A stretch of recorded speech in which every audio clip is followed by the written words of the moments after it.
In the year 39 AD, inside the imperial palace on Rome's Palatine Hill, a celebration is underway.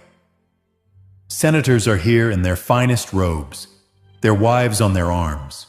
Music drifts through marble corridors. Wine is everywhere. The mood is supposed to be joyful. Then the emperor walks in. Gaius Julius Caesar Augustus Germanicus, better known as Caligula, raises a hand and points at a senator's wife. "Tonight she is mine," he says. "This isn't a request, it's an order." Nobody moves. The senator can't refuse. His wife can't refuse. In a system where the man holding power is the law, disobedience doesn't just mean punishment, it means extinction. And what happened next? While the party continued downstairs, pretending nothing had changed, was later described in fragments of letters found in 1962 in the Vatican archives. Senators wrote to relatives abroad, begging them never to bring their families to Rome. Because Caligula wasn't just crazy in the way movies like to sell. He was worse. A man who understood that absolute power means no taboo can stop you. No moral line. No divine law. If you're untouchable, you can test how far the world will bend before it breaks. And for 4 years, from 37 to 41 AD, he tested it. He turned the empire into a personal laboratory of humiliation and fear. Even Suetonius, the Roman historian who later wrote about him, hid behind coded language for certain acts. People were afraid to put the full truth into plain words. But some records survived anyway. Censored notes, cracked wax tablets, senatorial letters that escaped the flames. The question isn't whether you can handle the truth. The question is whether you're ready to see what happens when one man has unlimited authority and absolutely no conscience. So let's go back into that palace. Caligula has entered the room, and nobody knows who he'll choose next. Act 1. The imperial brothel. Caligula took part of the imperial palace and turned it into a brothel, but not for common citizens. This was a trap for the highest families in Rome. According to Suetonius, Caligula sent official invitations to senatorial households. The message looked harmless: a banquet at the palace, a night of celebration. But when the couples arrived, the men were separated from the women. Wives and daughters were led into private chambers, there to be forced into prostitution for anyone the emperor designated. Husbands and fathers waited outside the doors. They could hear what was happening. They could not go in. They could not protest. To protest was to accuse the emperor of dishonor. Accusing the emperor meant treason, and treason meant the execution of your entire household. One letter found in Florence in 1978, written by Senator Lucius Vitellius, describes the night his 23-year-old wife was taken. He writes that he heard her voice through the wall. "I prayed to the gods for deafness," he says. He wasn't praying for rescue. He was praying not to hear. When she came back at dawn, he says they couldn't look at each other. Something inside both of them had died in that room. And then Caligula smiled over breakfast, as if nothing at all had happened. Here's what makes it even colder. Caligula kept accounts. A wax tablet preserved in the British Museum, dated to 39 AD, lists noble women by name, the number of clients they were forced to serve, and the money they earned. Yes, he charged money, and it went straight into the imperial treasury. This wasn't about lust. It was a demonstration.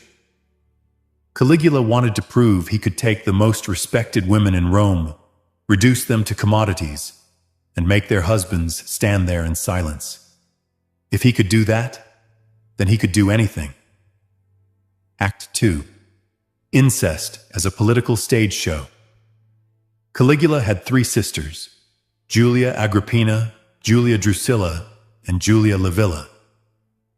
Multiple historians agree he slept with all three. But the shocking part isn't only that it happened, it's that he didn't hide it. He performed it. At banquets, in official settings, Caligula would order Drusilla, his favorite, to recline beside him not as a sibling, but as a wife. Cassius Dio describes dinners where Caligula treated her openly like a husband would. Everyone watched. No one looked away. Because looking away meant disapproval, and disapproval meant death. Modern scholars think he did this strategically. In Rome, incest was a social horror, but among the gods it was normal. Jupiter married his sister Juno. The Olympians kept bloodlines pure. So when Caligula practiced incest in public, he wasn't just indulging himself. He was declaring, "I am not human. I am a god." And by forcing senators to smile and applaud, he was forcing them to accept that claim. When Drusilla died in 38 AD, probably from fever, Caligula deified her officially. He built temples for her and ordered Rome to worship her as a goddess. Senatorial records say he visited those temples at night and performed marriage rituals with her statue, as if she were still alive. A Roman philosopher, in a letter whose author's name was later scratched out, wrote, "The emperor is no longer bound by mortality. He makes love with marble, believing it to be flesh.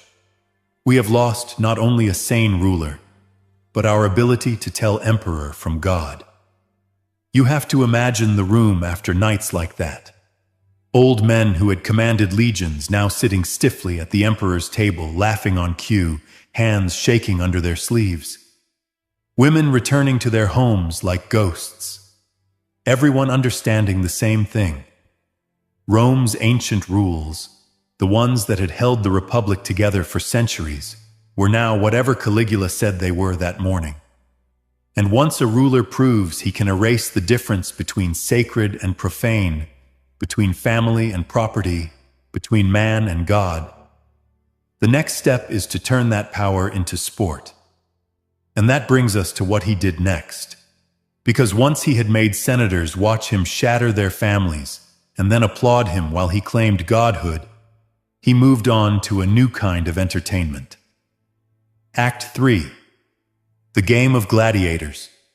Caligula didn't just want obedience. He wanted to watch people break. So he created a private entertainment for his banquets. Something designed not for random cruelty, but for maximum psychological damage. According to diary fragments recovered near Pompeii in 1951, Caligula selected his targets carefully. He chose the most devoted wives in Rome, the women known for strict virtue, the ones praised publicly for loyalty, the ones whose names were practically synonymous with chastity. The point was never to pick someone already surrounded by scandal. The point was to destroy the image of purity itself. Then he chose the gladiators, not the handsome crowd favorites, not the celebrated champions. He picked the brutal ones, condemned criminals, scarred slaves, men still stinking of the arena. A banquet would be underway. Senators reclining on couches, trying to look relaxed while fear crawled under their skin. Then Caligula would give the order. A noblewoman would be dragged into the center of the room. A gladiator would be brought straight from combat, unwashed, still streaked with blood and sweat. And the emperor would smile and say, "Entertain us." There was no illusion of consent, no pretense of romance. This was a command, like ordering a servant to pour wine. The woman had to obey. Her husband had to watch. Her family had to watch. And at the end, after the humiliation was complete, everyone in the room had to applaud. Because not applauding meant you were insulting the emperor, and insulting the emperor meant treason. One senator, Gaius Calpurnius Piso, the same man who would later lead a conspiracy against Caligula, wrote a letter that was intercepted and preserved. "I watched my wife destroyed before my eyes," he said. "I cannot avenge her without condemning my children to death. So I smile, I clap, and I die a little more each day." Then he added something terrifyingly quiet. "But one day, the emperor will learn that even dead men can still hold a dagger." When Piso's conspiracy failed, he was executed. His wife was executed. His children were sold into slavery, and his letter was filed in the imperial records like a trophy or a warning. Caligula didn't just want to shame individuals. He wanted to teach the Senate a lesson. Your honor is mine. Your household is mine. Your virtue survives only at my pleasure. Act 4. The Emperor Who Married Men. Caligula reserved a different sort of destruction for powerful men. There's an old rule in tyrannies. Don't just kill your rivals. Make them know they're helpless before you erase them. Caligula took that rule and sharpened it into theater. Suetonius records that Caligula married at least 5 men during his reign. Among them were high-ranking Romans, including a consul named Lucius Vitellius and a popular actor called Menester. These weren't harmless jokes. These were official public ceremonies with veils, dowries, and legal wording. A tablet found in the Alexandria archives in 1989 contains a portion of one such marriage contract. It reads like a real document because it was one. Caligula is listed as the husband. Vitellius is listed as the wife. There are clauses about fidelity,